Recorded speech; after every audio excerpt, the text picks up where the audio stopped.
What does it mean to be normal, really? Is it something we should all aspire to, something we should avoid, or is it really just a false construct that we've all been conditioned to believe is true?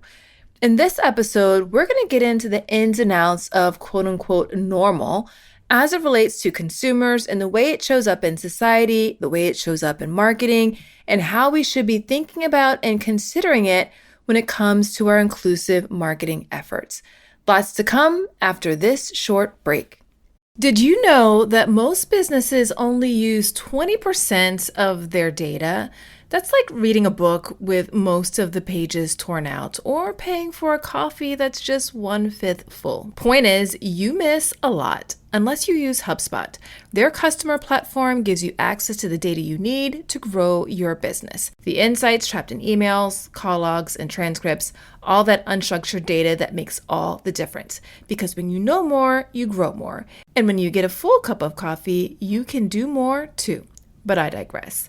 Visit HubSpot.com today. Okay, so we see a lot of advice and quotes floating around in all kinds of places from all different sources. And it all goes something like this. Let me know if you've heard any of these phrases. Don't be like anyone else. Or this one, no one ever made a difference being like everyone else. Or this one, which is much more direct, don't be basic. And when we look at the types of things that society rewards, it's easy to understand why these sayings are out there. Look at athletes, the best athletes in the world, those that are household names like Simone Biles, Michael Phelps, Michael Jordan, Serena Williams, LeBron James, Lionel Messi, Usain Bolt. These folks are anything but basic or like anyone else. Even if we look at people in work, leaders are often looking to reward and prop up top performers, people who go above and beyond and that perform at a high level, at a level that is above that of their peers. Even look at the names we hear about in business and entertainment all the time. Names like Gary Vaynerchuk, Elon Musk, Beyonce, Taylor Swift, and Rihanna. So on one end of the spectrum, we reward, we talk about, and kind of look up to and elevate people in certain contexts that are not, quote unquote, normal, or clearly not like the rest of us when it comes to their abilities and recognized accomplishments. In this sense, not being normal is desirable and a great thing. And then on the other end of the spectrum are people who just want to be, quote unquote, normal. I've talked several times about how sometimes people who are different don't want to feel or be different. I remember some years back, I had a colonoscopy. Hopefully that isn't too much TMI for you. And I remember being thrilled when afterwards a doctor came back and told me my colon was unremarkable. There was nothing noteworthy or out of the ordinary, and that was music to my ears. Because in this case, having something noteworthy could have meant a whole lot of health challenges. No bueno. So when I go to a restaurant, sometimes I just want to feel normal when it comes to the food options. I hate having to be the person that has to ask all the questions and have the special requirements. Do a quick search on Reddit and you'll see plenty of posts with people expressing their desire to be quote unquote normal and sharing about all the ways they feel different from other people and how it makes them feel. And how it makes them feel isn't good. Normal seems to be a spectrum, and where people fall in that spectrum seems to vary by situation. So we've got exceptional on one end, clearly people who are not like others and are celebrated for it. Then on the other end, we've got people who feel different from everyone else and just want to feel normal. They want to fit in. They want to be basic. Because for them, the consequences and emotional toll on not being like everyone else is too much of a burden for them. But this whole thing is kind of confusing. Do we want to be basic or not? Ultimately, it comes down to this. Difference is a fact. People are often okay with being different if they know there's a reward for it. People are often not okay with being different if they feel like there's a perceived punishment or negative consequences associated with it. It's a great thing to be gifted at your craft or the things that you do. It's not so good when you feel less than for showing up in a manner that is different from what is considered to be normal. But this brings up another important question. Who decides what normal is? It used to be that it was normal in a family for a husband and a father to go to work and the wife and the mom to stay home and care for the kids and the household. Now, that isn't so normal anymore, as we see lots of dual income households or cases where a dad stays home and cares for the kids, or even dual income households with no kids by choice, plenty of single parent households, and even households with happily single people with no kids. I saw a data point a few years ago that said that less than half of kids in the US grew up in a household with two heterosexual parents in the home. So if we think about data like this, what is normal? Is normal now the non-traditional household? Normal is fluid. Dr. Ludmila Prasilova is a psychology professor and author of the new book, The Canary Code, a guide to neurodiversity, dignity, and intersectional belonging at work. Ludmila has been on this podcast twice before talking about neurodivergence in the workplace and neurodivergence as a consumer. I will drop links to both of those episodes in the show notes for you below so you can have a listen if you haven't done so already. For your reference, those were episodes number 57, Neurodiversity at Work, How to Create a Culture Where Everyone Thrives, and episode number 60, Designing Inclusive Experiences for Neurodivergent Consumers. All right, so with Dr. Ludmila's book, I've started reading it and it is fantastic. You should definitely check it out. I'll also link to it in the show notes for you. So in her book, The Canary Code, Ludmila lays out some definitions which I find super interesting, including this one of neurotypical, which she's written as a person or people whose neurodevelopment falls within the range conventionally seen as typical by prevailing cultural standards is enabled by their society for a given period.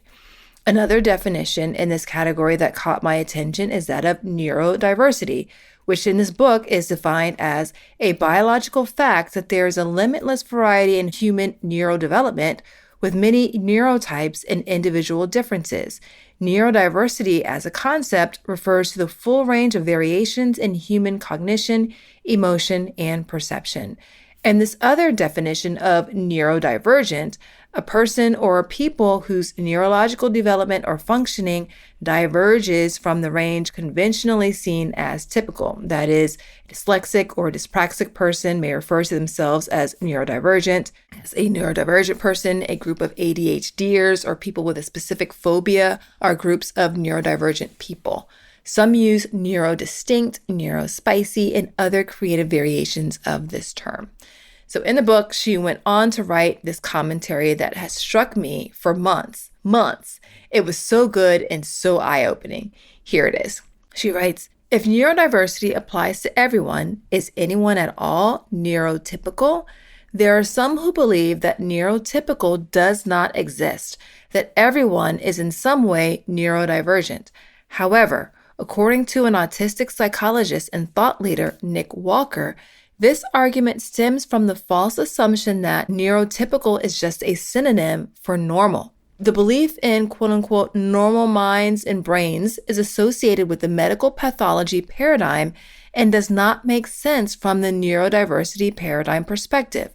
Neurotypicality is socially and culturally constructed. Dominant cultures operating within the normal versus pathological paradigm create cultural expectations of normativity. Hence, children and adults are repeatedly told to act normal and not be weird. The collective belief in normal creates an image to which people are expected to conform or else. A neurotypical person is, 1, able to convincingly and reliably perform according to expectations of neuronormative functioning throughout one's life without unbearable suffering, and 2, chooses to maintain that performance and comply with the standards of the dominant culture. The reward for compliance with dominant standards or neuronormativity is a perception of normality and consequently neurotypical privilege. Neurotypical brain may not exist, but the neurotypical privilege of conforming to neuronormative expectations without making oneself sick does. Dang. Every time I read it, that's my response. So from Ludmila's research and other research in this area, this whole concept of normal is off and is causing harm. From a marketing standpoint, we've seen examples of brands moving away from even using the word normal because it causes harm. Unilever, which makes brands such as Dove, Vaseline, and Axe, recognized the power of words they use in their marketing, and in 2021 announced that it was removing the word normal from all its beauty and personal care packaging and advertising. This was a global and super serious, huge undertaking. The decision to make such a change was rooted in inclusion. The company conducted a research study of more than 10,000 people and found that more than half of people thought that the beauty and personal care industry can make people feel excluded. Further data from the study showed just how much power the beauty industry has in the way consumers feel about themselves. From the research, 6 in 10 people agreed the beauty industry creates a singular notion of who or what is quote-unquote normal. And 63% of people agreed not having the word normal on packaging and in advertising would inspire people to feel more positive about the way they look. In addition to removing the word normal from packaging and advertising, Unilever decided to double down on what they are calling positive beauty efforts. In noting that more than 1 billion people use their products every day, the company announced that they are taking the opportunity to embrace a new era of beauty, one that's inclusive, equitable, regenerative, and positive. In a statement, Unilever spokespeople gave more detail on how the brand intended to make positive change. They said, "We're setting out to transform the systems that hold individuals back by advocating new policies, laws, and social norms that will promote inclusion, health, and well-being for all members of society."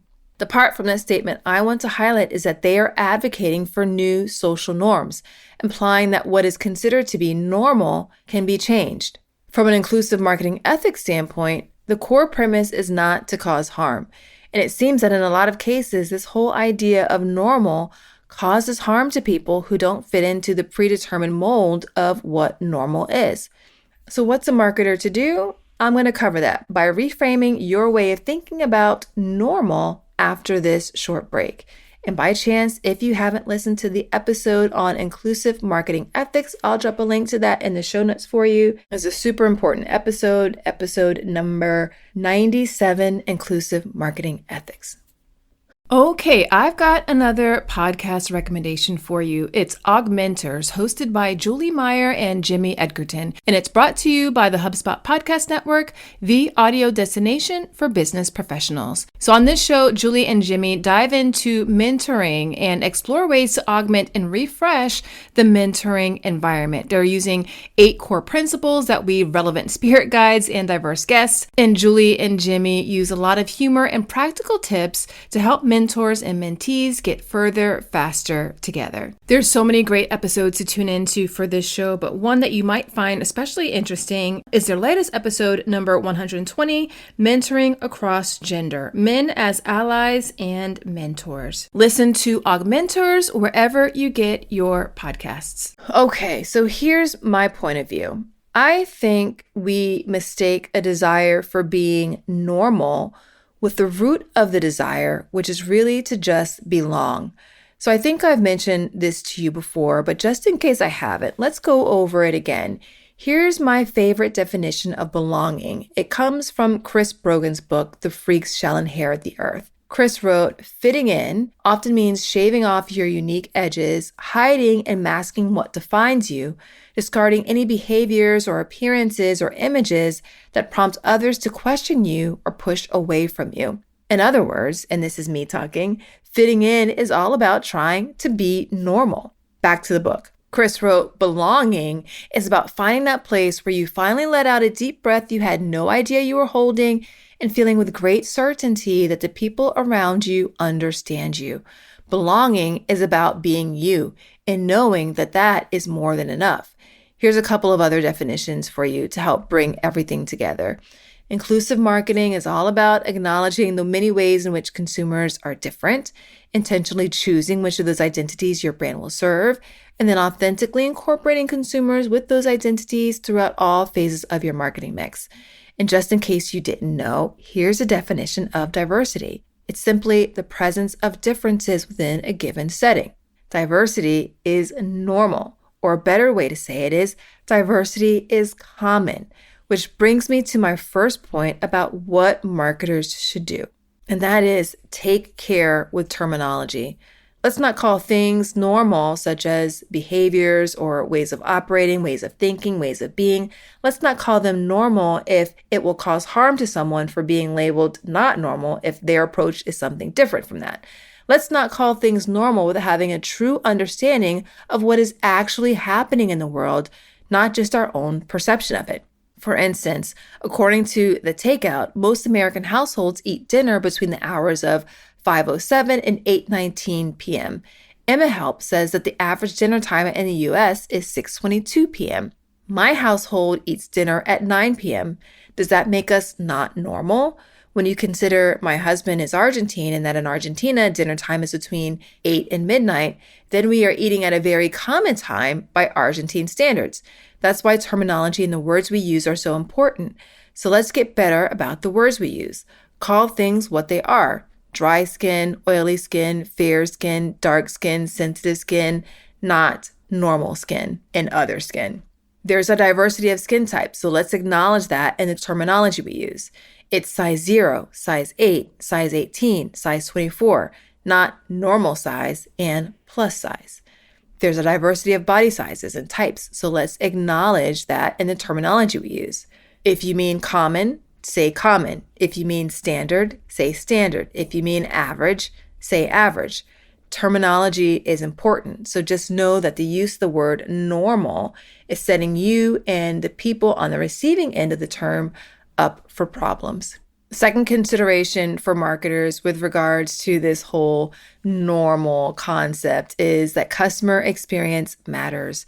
Remember, customer experience is the vehicle with which the people you serve feel included by you or like they belong with you. So even if you go through all the effort of intentionally including people from specific communities, if the customer experience is one that is substandard or subpar, then it serves to make people feel not normal or othered and absolutely like they don't belong. I've gone through my inclusive customer experience spectrum in a lot of detail in episode 93, the inclusive marketing spectrum. I'll drop a link to that in the show notes so you can access it easily.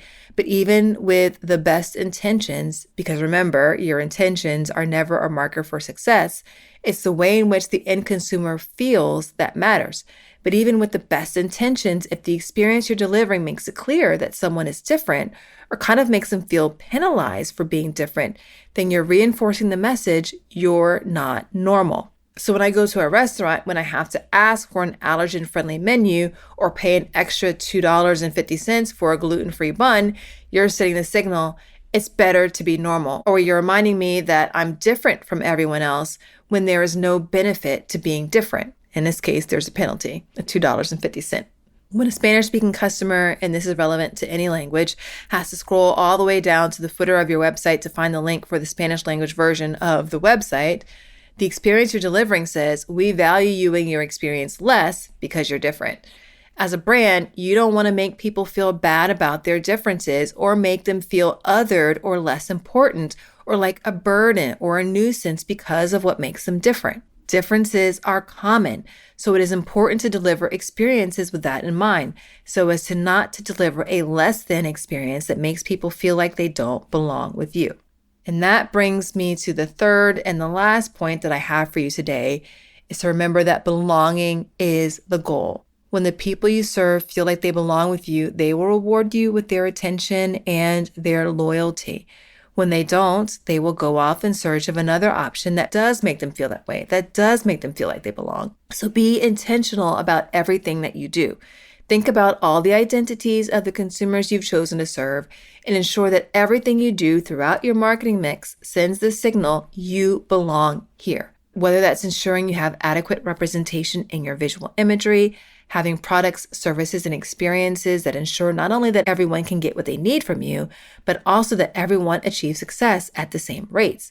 Make sure you're evaluating everything you do on a regular basis to ensure you're delivering that sense of belonging to everyone you serve, not just those that society deems as quote unquote normal.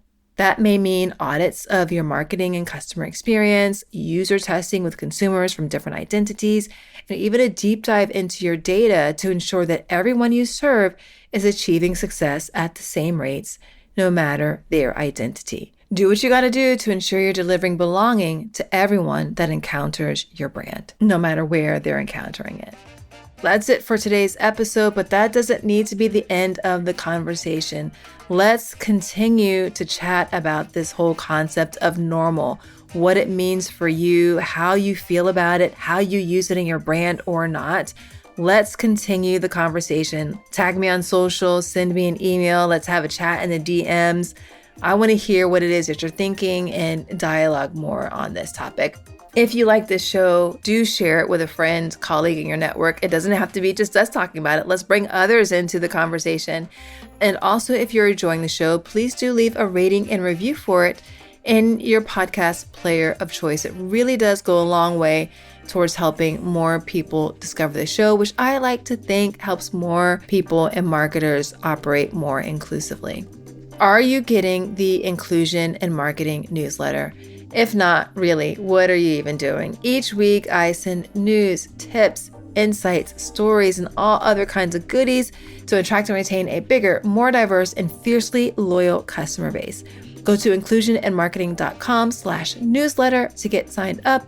I will also drop a link to you in the show notes for you so you can access it easily. Until next time, remember, everyone deserves to have a place where they belong. Let's use our individual and collective power to ensure more people feel like they do. Thanks so much for listening. Talk to you soon.